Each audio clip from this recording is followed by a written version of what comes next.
ਜਦੋਂ ਦਾ ਮਤਲਬ ਕਿ ਸਰਕਾਰ ਆਈ ਹੈ ਆਮ ਆਦਮੀ ਪਾਰਟੀ ਦੀ, ਉਹਦਾ ਕਾਫੀ ਹੱਦ ਤੱਕ ਬਿੱਲ ਸਾਰੇ ਜ਼ੀਰੋ ਆ ਰਹੇ ਨੇ। ਜਿਹੜੇ ਪਹਿਲਾਂ ਜਿਹੜੇ ਵਾਅਦੇ ਆਉਂਦੇ ਸੀ ਕਈ ਵਾਰ ਸਾਡੇ ਕੋਲ ਬਿੱਲ ਦਿੱਤੇ ਵੀ ਨਹੀਂ ਜਾਂਦੇ, ਉਹ ਵਿਆਜੀ ਪੈਸੇ ਚੁੱਕ ਕੇ ਆਪਾਂ ਬਿੱਲ ਤਾਰੀਦੇ ਸੀ। ਤੇ ਪਰ ਸਰਕਾਰ ਆਉਣ ਦਾ ਬਹੁਤ ਸਾਨੂੰ ਬੈਨੀਫਿਟ ਮਿਲਿਆ, ਉਹ ਸਾਡਾ ਬਿੱਲ ਉਹਦਾ ਜ਼ੀਰੋ ਹੀ ਆਇਆ। ਉਹ ਜਿਹੜੇ ਪੈਸੇ ਆ ਉਹ ਸਾਡੇ ਘਰੇਲੂ ਕੰਮਾਂ ਦੇ ਵਿੱਚ ਵੀ ਵਰਤੋਂ ਦੇ ਵਿੱਚ ਆ ਰਹੇ ਨੇ, ਔਰ ਸਰਕਾਰ ਦਾ ਬਹੁਤ ਬਹੁਤ ਧੰਨਵਾਦ ਕਰਨੇ ਅਸੀਂ। ਜਦੋਂ ਦਾ ਇਹਨਾਂ ਦੀ ਸਰਕਾਰ ਦੇ ਨਾਲ ਜੁੜੇ ਆ, ਨਾ ਕਦੇ ਅੱਜ ਤੱਕ ਬਿੱਲ ਆਇਆ। ਇਹ ਸਰਕਾਰ ਇਹੋ ਜਿਹੀ ਹੈਗੀ ਆ ਕਿ ਲੋਕਾਂ ਦਾ ਫਾਇਦਾ ਕਰਦੀ ਪਈ ਆ। ਲੋਕੀ ਕਹਿ ਦਿੰਦੇ ਸਰਕਾਰਾਂ ਕੁਝ ਕਰਦੀਆਂ ਨਹੀਂ, ਮੈਂ ਤਾਂ ਜੋ ਇਹ ਸਰਕਾਰ ਆਈ ਮੈਂ ਤਾਂ ਦੇਖਿਆ ਕੰਮ ਹੁੰਦੇ ਹੀ ਪਏ ਨੇ।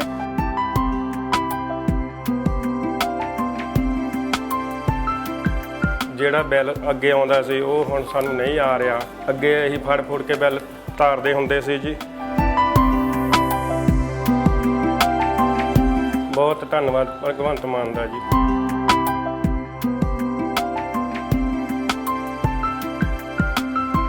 ਕਿ 90% ਘਰਾਂ ਨੂੰ ਬਿਜਲੀ ਦਾ ਬਿੱਲ ਨਹੀਂ ਆਉਂਦਾ ਪੰਜਾਬ 'ਚ। 90% ਘਰਾਂ ਨੂੰ ਬਿਜਲੀ ਦਾ ਬਿੱਲ ਜ਼ੀਰੋ ਆਉਂਦਾ। ਪੁੱਛ ਲਿਓ, 2 ਸਾਲ ਹੋ ਗਏ। ਜੁਲਾਈ ਦਾ ਕੀਤਾ ਹੋਇਆ, ਜੁਲਾਈ ਦਾ।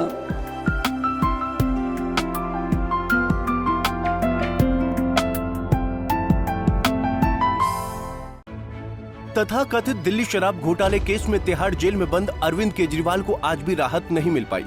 सुप्रीम कोर्ट ने दिल्ली आबकारी नीति घोटाले से जुड़े सीबीआई मामले में सीएम अरविंद केजरीवाल को अंतिम जमानत देने से इनकार कर दिया। सुप्रीम कोर्ट में दिल्ली के मुख्यमंत्री केजरीवाल की ओर से अभिषेक मनु सिंघवी ने दलील रखी और जमानत की मांग की। इसके बाद सुप्रीम कोर्ट ने सीबीआई से केजरीवाल की जमानत याचिका पर उसका जवाब मांगा। दरअसल सुप्रीम कोर्ट में जस्टिस सूर्यकांत और जस्टिस उज्जवल भोयान की पीठ ने जांच एजेंसी सीबीआई द्वारा गिरफ्तारी को बरकरार रखने के दिल्ली हाईकोर्ट के आदेश के खिलाफ अरविंद केजरीवाल की याचिका पर सीबीआई को नोटिस जारी किया। केजरीवाल को 23 मार्च को गिरफ्तार किया गया था। उन्हें ईडी मामले में सुप्रीम कोर्ट से जमानत मिल गई है। केजरीवाल की ओर से पेश हुए वरिष्ठ अधिवक्ता अभिषेक मनु सिंघवी ने सुप्रीम कोर्ट से जमानत की मांग की। इस पर पीठ ने कहा, हम कोई अंतरिम जमानत नहीं दे रहे हैं, हम नोटिस जारी करेंगे। अब अरविंद केजरीवाल की याचिका पर सुनवाई 23 अगस्त को होगी। बता दें कि अरविंद केजरीवाल ने सीबीआई की गिरफ्तारी को वैध ठहराने वाली दिल्ली हाईकोर्ट के आदेश को चुनौती दी है। बता दें, दिल्ली हाईकोर्ट ने 5 अगस्त को मुख्यमंत्री केजरीवाल की गिरफ्तारी को कानूनी ठहराते हुए कहा था कि केंद्रीय अन्वेषण ब्यूरो सीबीआई के कृत्यों में कोई दुर्भावना नहीं थी। सीबीआई ने ये दिखाया था कि कैसे आप सुप्रीमो गवाहों को प्रभावित कर सकते थे, जो उनकी गिरफ्तारी के बाद ही बयान देने की हिम्मत जुटा सके। मुझे नहीं लगता कि लोगों के बीच में जाने के लिए पद चाहिए, लोगों के बीच में जाने के लिए लोगों से प्रेम चाहिए। और मैं कह सकता हूं कि पिछले 17 महीने में हृदय में मेरे में और प्रेम बढ़ा है अपने दिल्ली के लोगों के प्रति, देश के लोगों के प्रति। तो लोगों के बीच में जाने के लिए तो केवल और केवल प्रेम का रिश्ता चाहिए। कोई पद के रिश्ते से लोग नहीं मिलते, प्रेम के रिश्ते से मिलते हैं, और वो प्रेम है और वो बढ़ा है। आप चाहते हैं फिर से वो जिम्मेदारी संभालना? नहीं, मेरी कोई ऐसी चाहत नहीं है। मेरी कोई चाहत नहीं है कि मैं सरकार हूँ, मेरी कोई ऐसी चाहत नहीं है मैं किसी पद पे रहूँ। मेरी एक ही चाहत है कि दिल्ली के लोगों को अच्छी शिक्षा मिले, दिल्ली के बच्चों को अच्छे स्कूल मिले पढ़ने के लिए, अच्छे अस्पताल मिलें, लोगों को बिजली के बिल जो जीरो आ रहे हैं केजरीवाल जी की वजह से, वो बिल आगे आते रहें जीरो। मोहल्ला क्लिनिकों में इलाज होता रहे, अस्पताल बने हैं, पब्लिक ट्रांसपोर्ट जो सुधरा है पिछले कुछ वर्षों में उसमें और सुधार आता रहे। तो ये सारी मेरी इच्छाओं के उसमें है। इस इच्छा को पूरा करने के लिए चुनाव भी लड़ना जरूरी है, तो मैं चुनाव लड़ूंगा भी। पार्टी को बनाने के लिए जो भूमिका होगी वो भी करूंगा जी। लेकिन गवर्नेंस के इशू पे देखें तो दिल्ली सरकार के काम बीते लंबे समय से कई सारे प्रोजेक्ट अटके पड़े हैं। अभी भी अगर आप लोगों के बीच जा रहे हैं तो ये बिजली पानी स्कूल की बातें कर रहे हैं। आपने जब वित्त मंत्री रहते हुए बजट पेश किया तो उसमें कई सारी ऐसी घोषणाएं थी, कई सारे ऐसे प्रोजेक्ट थे जो अब तक धरातल पे नहीं उतर सके। तो आपको नहीं लगता कि काम वो ठप रहे बीते कुछ दिनों में? नहीं, और उसके आगे करने की जरूरत? वो जितने काम हैं, देखिए जनता को अच्छे स्कूल चाहिए, अच्छे अस्पताल चाहिए, बिजली महंगी ना हो, बिजली के बिल जीरो आ जाएं तो बहुत अच्छा। महिलाएं बसों में जा रही हैं, उनको महिलाओं को टिकट ना लगे, गरीब महिलाएं भी जाती हैं और महिलाओं को बचत होती है। पब्लिक ट्रांसपोर्ट उनको अच्छी मिल रही है। ये लोग हॉस्पिटल में जाते हैं, मोहल्ला क्लिनिक में करोड़ों लोगों को इलाज मिल रहा है अच्छा।